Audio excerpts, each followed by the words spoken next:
Euzu billahi mineşşeytanirracim. Bismillahirrahmanirrahim. Elhamdülillah ve salatu ve selamu ala Resulillah. Değerli dostlar, bu videomuzda Mektebi İrfan isimli YouTube kanalımda Farsça olarak işlediğim 4 çalışmadan, 5 kitaplık 4 çalışmadan kısaca bahsedeceğim. Ardından güzel bir haberi sizinle paylaşacağım. Bu çalışmalardan birincisi Muallim Ahmet Cavad'ın Osmanlı'nın son döneminde askeri okullarda okutulan Farsça Gramer isimli kitaptır. Efendim videolarını YouTube oynatma listelerindeki videolarını kısaca size gösteriyorum. Burada 72 kadar video var. Yani Farsça grameri sıfırdan alıp efendim en mükemmel noktasına kadar taşıyan bir güzel kitap. E, Efendim sonraki kitap Farsça okuma. Handan bir iki. Bu iki kitaplık bir settir. Handan yani okuma kitabı anlamında. Efendim hayatın içinden parçaları seçiyor ve o parçalar etrafında dili öğretiyor. Burada efendim 60 ders var. Yani her kitapta 30 ders olmak üzere toplam 60 ders var. Efendim videolarını burada görüyorsunuz. Son derece faydalı bir kitap. Ee, Üçüncü kitabımız e, efendim Kıssahâ-i Kur'an Tarih-i Enbiya Ez Hılkat-ı Adem Ta Rihlet-i Hatem. Farsça Kıssahâ-i Kur'an isimli bu efendim bu liste. Yani Kur'an kıssaları, peygamberler tarihi, Hazreti Adem'in yaratılışından Hazreti Muhammed sallallahu aleyhi ve sellemin vefatına kadar. Efendim burada da aşağı yukarı 86, tam 86 video var. Efendim görüyorsunuz. Efendim videolar bu şekilde sıralanmış ve dersler bu şekilde işlenmiş. E, dördüncü kitabımız Mevlana'dan Farsça hikayeler. Mevlana'dan Farsça hikayeler. Mevlana mezhebisinden aşağı yukarı burada da kaç tane, bir 24 tane video var. Mevlana'dan seçme hikayeleri efendim Farsçasını alıp sizlerle paylaşmışız.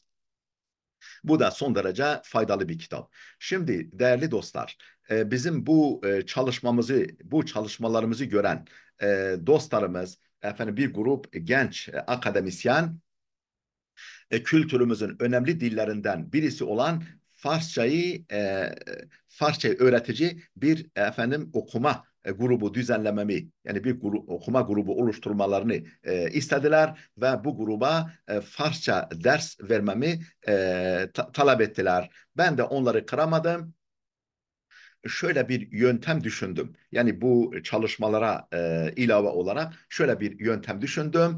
Efendim şöyle aşağı yukarı 100 sayfalık bir efendim sıfırdan Farsçayı alan, sıfırdan alifbadan alan efendim harfleri kelimelerin başında, ortasında, sonunda kullanmak suretiyle ilerleyen bir kitapçık. Efendim en son böyle artık kısa okuma parçalarına intikal eden bir kitap. Mesela efendim bir parçası şöyle: Fasl-ı Bahar, bahar mevsimi. Der bahar hava kem kem germ mi şevet. Der bahar berf kuha kem kem ab mi şevet. Yani bahar mevsimini anlatıyor. Efendim baharın hava yavaş yavaş ısınır. Efendim baharın dağların karları yavaş yavaş efendim suya dönüşür, erir diye devam ediyor. Ondan sonra bahar mevsiminin aylarını, Farsça aylarını sayarak devam ediyor. Ve bu şekilde yani sıfırdan alıp efendim okumaya geçecek kadar bir noktaya ilerletiyor. Ardından yani bu kursumuzda takip etmek istediğim, yani sunmak istediğim asıl önemli set şudur değerli dostlar: Vacaha amuze zaban Farisi. Yani Farsçada kelimeleri öğreten, hayatı öğreten kitap. Bu dünyanın önemli bir üniversitesinde Farsçayı öğretmek için hazırlanmış bir ders kitabıdır. İçeriği nedir? Mesela bu üç kitaptır değerli dostlar. Bu da üç kitaptır. Efendim Sathı مقدمات سطح متوسط سطح پیشرفته yani سطح مقدماتی yani başlangıç seviyesi ondan سطح mutavasıt orta seviye سطح پیشرفته ileri seviye. Efendim mesela şu birinci kitabın muhtevasına bir göz atalım. Nelerden bahsediyor?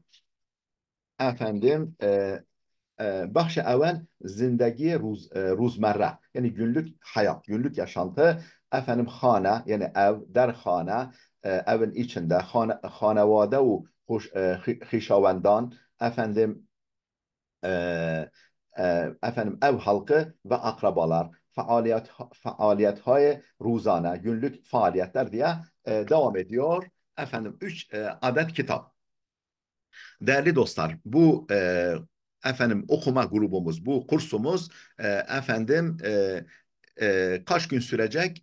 3-4 ay sürecek. Her hafta 2 gün olmak üzere efendim Zoom toplantısı, 2 Zoom oturumu şeklinde 40-40 toplam 80 dakika efendim devam edecek. Bu kursa katılmak isteyen dostlarımız, arkadaşlarımız efendim bu videonun altında yazılan numaraya başvurabilirler. Şartlarını öğrenebilirler. Efendim Zoom üzerinden canlı yayınla efendim bu dersleri işleyeceğiz. Efendim detaylı bilgi sizinle paylaşılacaktır. Allah'a emanet olun.